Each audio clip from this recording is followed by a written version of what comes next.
Is Star Wars good? Looking at the IMDb and Rotten Tomatoes scores and asking the general public this simple yes or no question would net you a more yay over nay response. But how does this movie, originally released in 1977, hold up under the scrutiny the series faces today?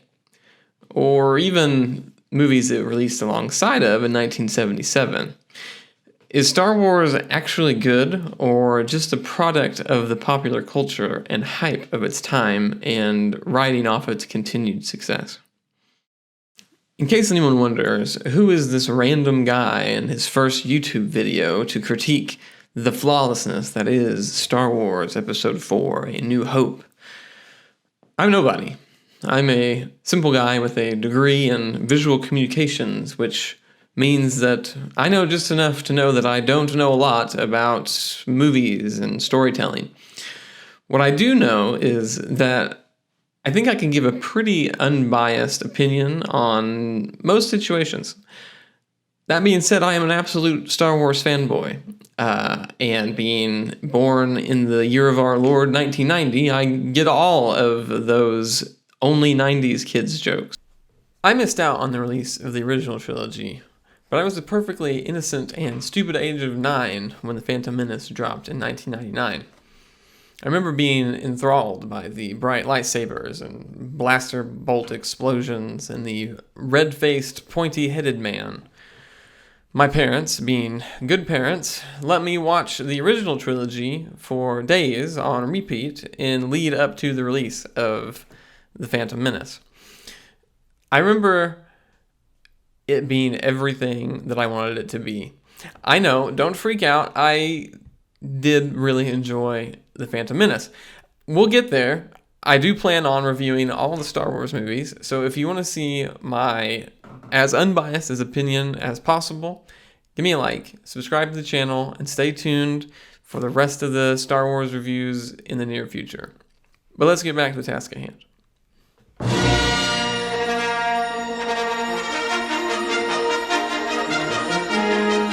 At this point, the Star Wars opening crawl is legendary.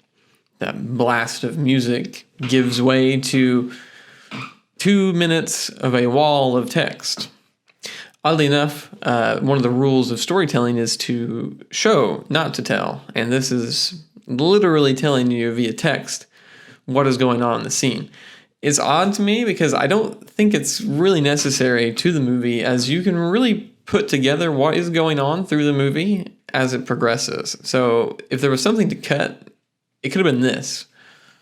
I suppose this can be forgiven, as the next scene is it slow panning down to the planet as a masterful set piece comes onto the screen that, in speaking with the olds, tells me something that was completely visually new for the screen, and it still holds up today. After that, we go to the interior of the small ship being chased by the massive one, and it does a great job building tension into the boarding party coming on the ship. What follows is a mesmerizing shootout of lights and sounds that, again, had never been seen at the time from what I hear. One thing that's odd, though, is the absence of sound. Any sound other than the blasters. It's odd, very odd, whenever it goes out of its way to give us a close-up of a man who is being shot, opens his mouth wide to scream, yet no sound happens.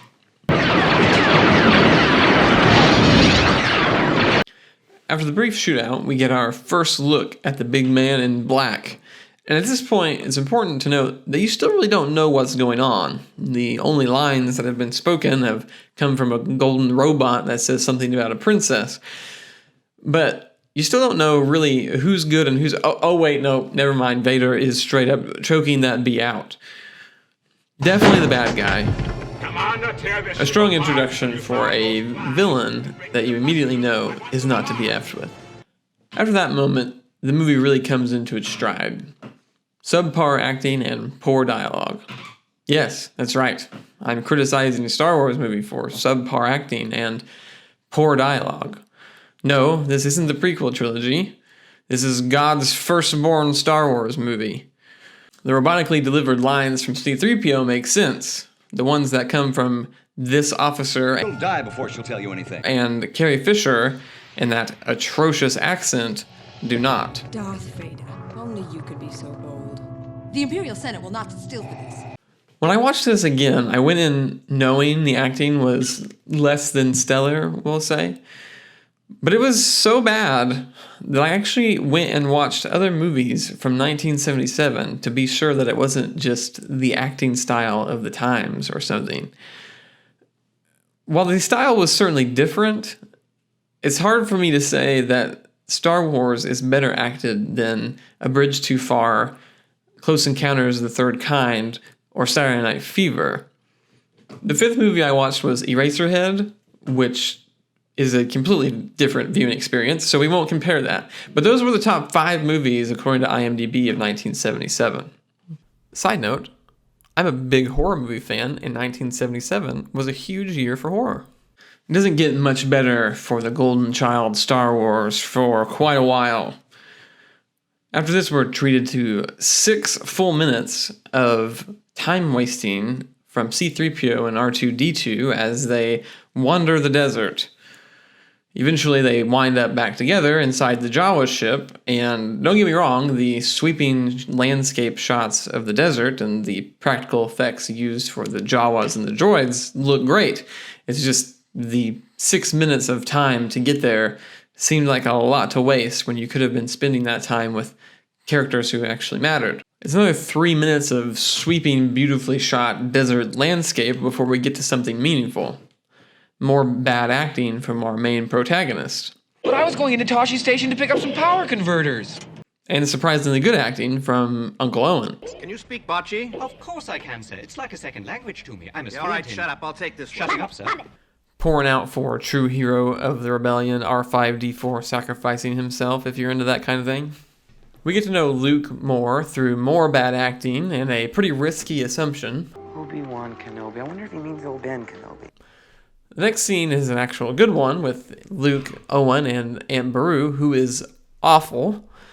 And it's followed up by the iconic binary star scene, which this is probably heresy, but feels off to me. The music is this huge swell of sound as Luke stares off into the sun, like he did something more than just give 2 droids a sponge bath before bedtime. Don't get me wrong, it's a great scene. It just feels like it would have been much better placed after, say, some terrible tragedy to his family when he has to leave the planet reluctantly on some great mission because everything that he knew before him is gone as he takes one last longing look at the sun that he's seen set hundreds of times before. Just an idea, though. Then R2 does R2 things and runs away in the middle of the night, forcing Luke to spring into action to go chase him. He does wait until the morning, but it's pretty safe to say that jumping into action too quickly is one of Luke's character flaws. I think the movie goes out of its way quite a bit to try to show that to us. Character flaws are important for your main protagonist, and we'll get to that at a later date.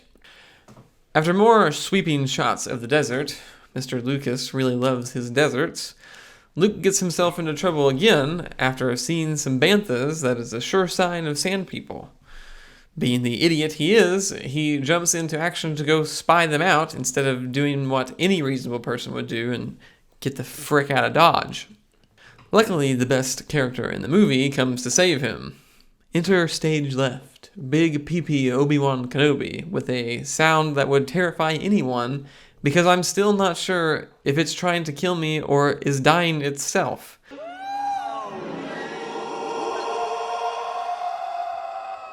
Yes, I know the sound has been changed a bajillion times, but I'm going with the enhanced version for the DVD release that I watched. After some great memeable dialogue... Hello there. Well, of course I know him. He's me. We go back to Ben's place for the best 10 minutes of the movie, in my opinion, letting Alec Guinness reflect on Obi-Wan's past life as a defender of peace and justice as a Jedi Knight.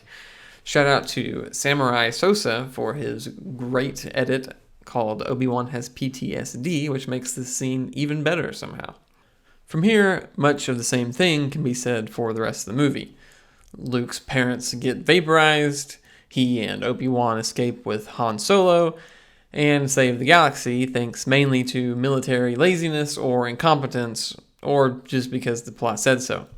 Every scene is plagued with bad acting, and there are many audio inconsistencies which did not exist in the other 1977 movies I watched, and some scenes were edited very badly, with the escape from the Death Star being the most jarring offense.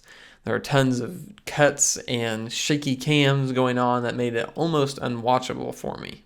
The man, the myth, the legend, Harrison Ford isn't immune to these critiques either. He does go on to be the best Star Wars actor of anyone, but in this movie, he is still as bad as everyone else not named Alec Guinness and Peter Cushing. He does do better in the scenes where he can yell and be angry, as you would expect from Harrison Ford, but in the calm, cool, cocky delivery, not so much. Greedo, as a matter of fact, I was just going to see your boss. Tell Jabba that I've got his money. Look, good against remotes is one thing. Good against the living, it's something else. A few other things that I think are specifically noteworthy are the fact that anytime Grand Moff Tarkin is on screen, it's a great scene. With the exception of this scene with Carrie Fisher, who has no business being on the same screen as Peter Cushing. Have I mentioned how atrocious that accent is? Governor Tarkin, I should have expected to find you holding Vader's leash. I recognized your foul stench when I was brought on board. And how it's gone a minute later here? No, Alderaan is peace, but we have no weapons. You can't You will possibly... prefer another target, a military target? Then name the system.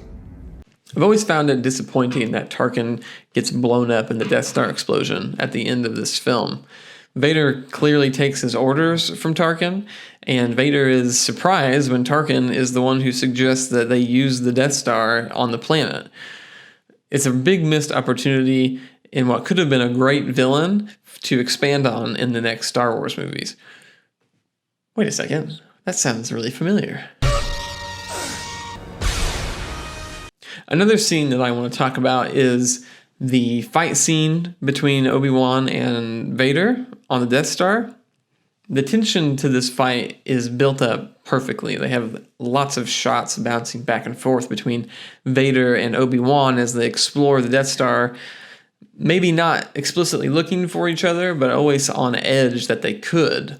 The scene where they actually do meet is shot perfectly, with Vader standing menacingly with his lightsaber already drawn, ready for combat.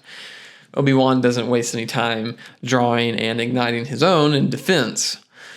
What precedes is some of the most disappointing action I've ever seen, but somehow, again, the olds will tell me this was absolutely riveting when it was on screen. I just can't get past seeing two men poke at each other with PVC pipes.